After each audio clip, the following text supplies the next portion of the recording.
Hey guys, this is Derek Duplessis, host of Purpose Rockstar. It's a podcast where we interview people who found purpose in their career in all kinds of fields.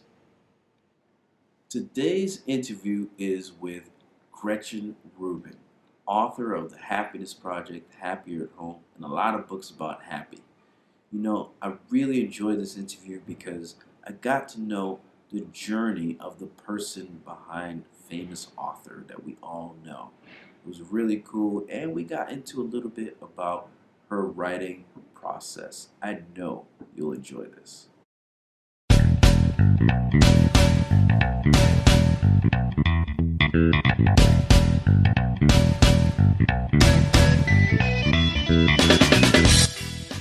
Welcome to the Purpose Rockstar Podcast, inspiring stories of people who found purpose in their careers 5 days a week. Unleash your inner rock star and tap into your highest purpose with your host, Derek Duplessis. Welcome to the Purpose Rockstar Podcast. I'm your host, Derek Duplessis, Executive Director of the Duplessis Foundation. We're helping inner city entrepreneurs to pursue their purpose by training them to run a successful business. This show is an extension of our mission to help you and people all over the world find purpose in their work. Let me tell you a little bit about today's guest. Gretchen Rubin left a prestigious career in law where she clerked for Supreme Court Justice Sandra Day O'Connor to get writing. She created success with The Happiness Project, a book that tells a story of her year-long quest to bring more happiness in her life. We talk about Gretchen's journey, her writing process, and her upcoming book on habits before and after. Think you'll like it. Enjoy. Purpose Rockstars, let's do this. Well, talk to us, because it sounds like you're on this rocket ship of success. Talk to us and let us know about a low point. What was going on then, and how did you overcome? Well, one low point, or one very scary point, was when I decided to leave law, because I had really amassed a lot of very fancy credentials at that point in law, and there had been a lot of time and money and energy spent on developing this set of skills, and then I was going to start over from zero. And in fact, I think, at least to my mind, if somebody's like a lawyer turned writer, that sounds worse. That sounds so boring. I felt like being a lawyer was actually a count against me. So I was starting over with nothing. I had no clips. I hadn't been a writer in college. I had never worked for a newspaper or magazine. I had never published anything really. I had been very trained, in undergraduate and law school to write and to read and to think, and that helped me tremendously, but I didn't feel any sense of having stuff on my resume, which can be comforting when you're making a big change if you feel well, I have these credentials. And sometimes I think people can become paralyzed by that. They think, well, I need some credentials before I can make a change, or I need this, or I need that. And you're if you don't really need it, don't hang around and get it. Don't put money and energy into getting it just because you think you'll feel better or you'll feel more confident. Because in the end, you just sort of have to do what you have to do. Sometimes you need those things in order to do what you want to do, but a lot of times you don't really need to do those things to do what you want to do. And so that was hard because I felt very naked going into the world, and I didn't have any connections. I didn't know that world at all. But I was so determined to try it. And one thing that I've noticed, I'd be curious if you've noticed this too with all the people that you've talked to, is that one of the signs that you're on the right track in life, I found for myself, and I've seen this so much in other people, is that things kind of come naturally, or they come easily. Because people will say to me, you didn't know anything about how to be a writer. How did you come up with a book idea and write a book proposal and get an agent? I'm I bought this book and I just sort of did what I thought, and I don't know, I just sort of figured it out. It didn't seem that hard to me. But then other people do things a friend of mine was also a lawyer, had no background in fashion or marketing or owning a store or entrepreneurship or design or anything. And she decided she wanted to be a clothes designer and open up her own dress shop. And she figured out how to do it. I'm She was going to Italy. She was doing all these things. I'm like, how did you figure out how to do that? It just seems impossible to me that you'd be able to just know how to put one foot in front of the other. And she's like, well, it wasn't really that hard. I mean, I just did this and I did that.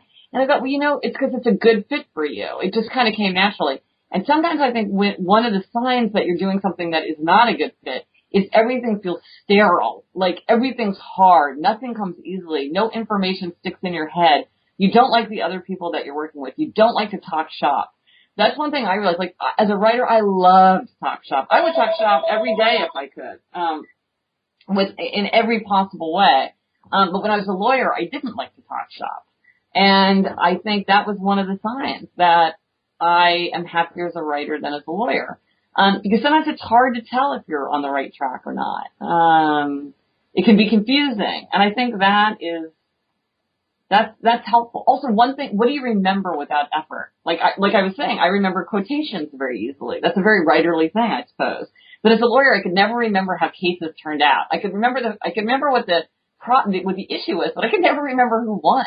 And I think that was a sign that it didn't come easily to me. It didn't stick in my memory. That's a perfect segue into the flip side of the equation. When did the penny drop? Take us to the aha moment for you. For becoming a writer? Yes. I know exactly. I'm a person who's very susceptible to epiphanies, so I have them all the time.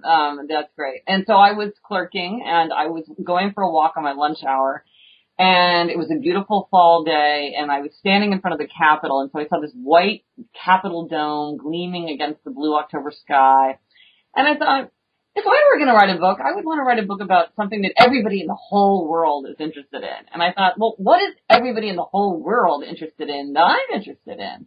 And I thought, well, power, money, fame, sex. And I thought of it like that, those 4 words in that order. And then I thought, power, money, fame, sex. I should write a book about that. And that, indeed, many years later, turned out to be my very first book. And for the Happiness Project, I was on a bus. I was finishing up my Kennedy biography. I wasn't thinking about what book I would write next.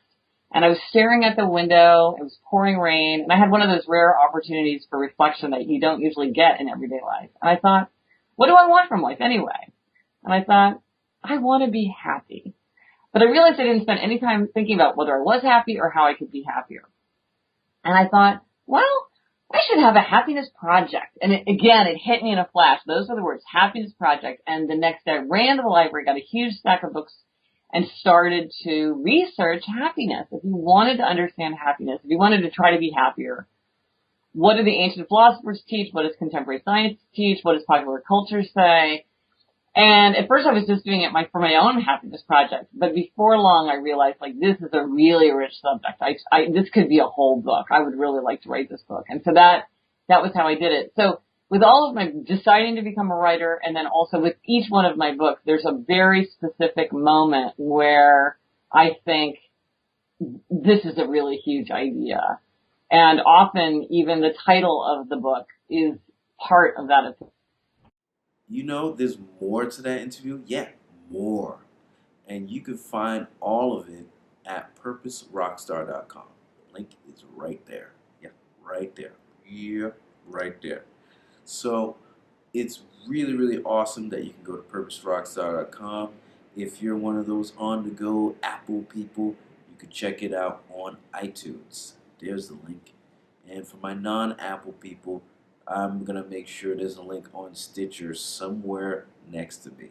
So you got iTunes, Stitcher, and purposerockstar.com. Tell your friends, tell your family. We're on Twitter and Facebook, and somehow we'll be on LinkedIn. I don't know. But at least we'll be on Twitter and Facebook. And one final favor. Pursue your purpose. It needs you.